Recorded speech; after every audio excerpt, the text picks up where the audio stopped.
구조가 성격의 관점에서 어떻게 기능할까요?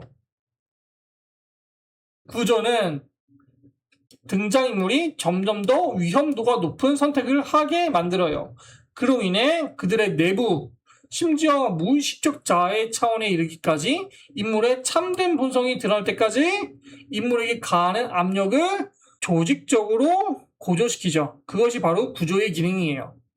저희가 지난 시간에 보아왔던 갈등 구조, 단위 구조는 바로 이 압력을 단계적으로 올리는 과정이라고 보시면 돼요. 게임으로 치면 레벨 디자인을 한다고 보시면 돼요.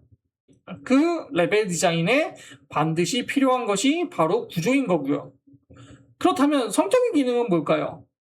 성격은 등장인물들의 선택이 그럴 법하다고 느껴지도록 만드는 근거예요. 아까 보았던 인물 묘사는 이 선택을 정당화하는 토대가 되어주죠. 쉽게 말해서 등장인물들은 현실성이 있어야 한다는 거예요.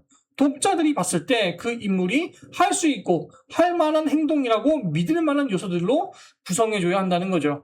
이런 구조와 성격의 기능을 보면 이러한 결과를 낼 수 있을 것 같아요. 이야기의 압력 밑에서 행해지는 선택에 따라 등장인물들의 본 모습이 등장한다면 구조는 그 피조물들이 선택하고 행동하는 과정 속에서 창조된다고 볼 수 있겠죠. 그래서 뭐예요? 설계를 바꾸면 인물의 성격 또한 바뀌어요. 성격의 근원적 특성을 바꾸려 한다면 그 구조를 다시 만들어야 하고요. 어렵지 않은 이야기예요.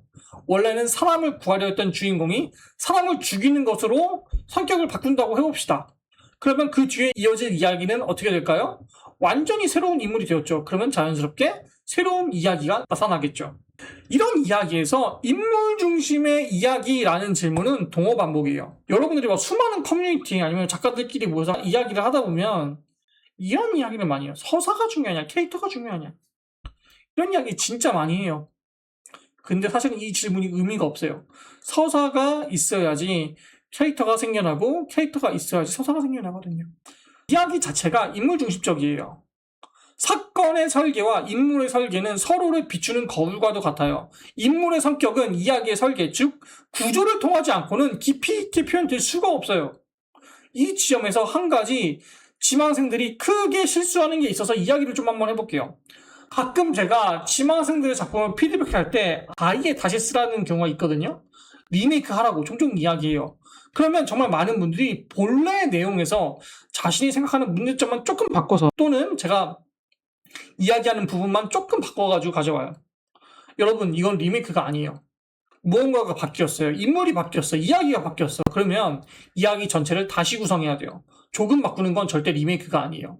리메이크는 핵심 요소만을 놔두고 다 뜯어 고치는 거예요. 뜯어 고치는 거야. 다시 쓰는 거예요. 그래서 제 강의를 듣는 여러분들은 만약 캐릭터가 바뀌었다? 이야기 구조가 바뀌어야 한다? 그러면 그냥 다시 쓰세요.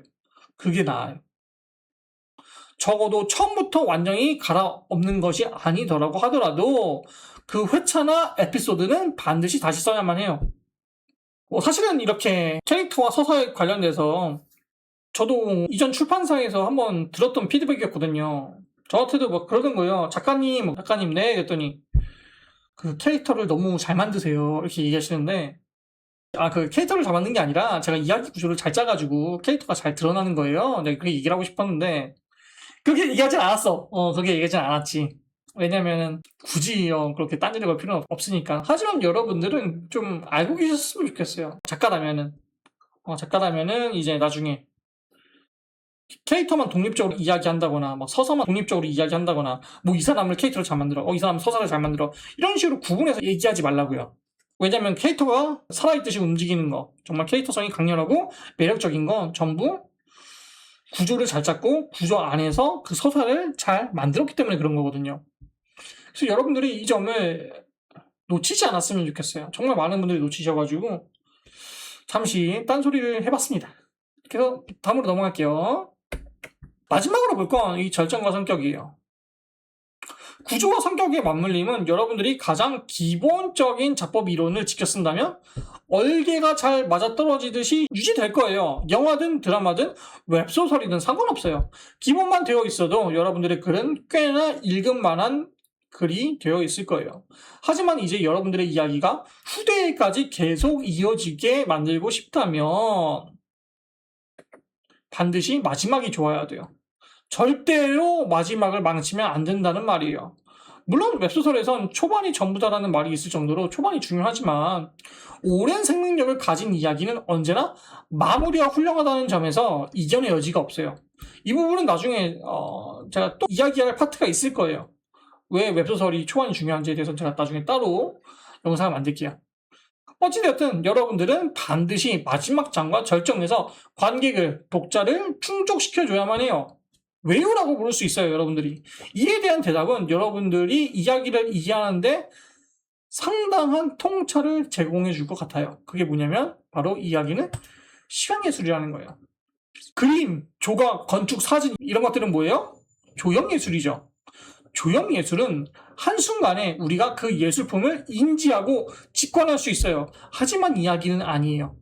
시간의 흐름을 통해서만 그 전체의 뼈대를 인지할 수 있어요. 여러분, 귀멸의 칼날 다 아시죠?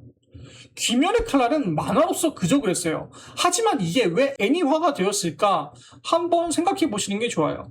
이건 조형예술로서는 그림으로 전달해주는 연출력과 기대감은 부족했어요. 그게 사실이야. 하지만 이야기 자체, 시간 예술로서는 충분히 흥미로운 부분이 많았어요.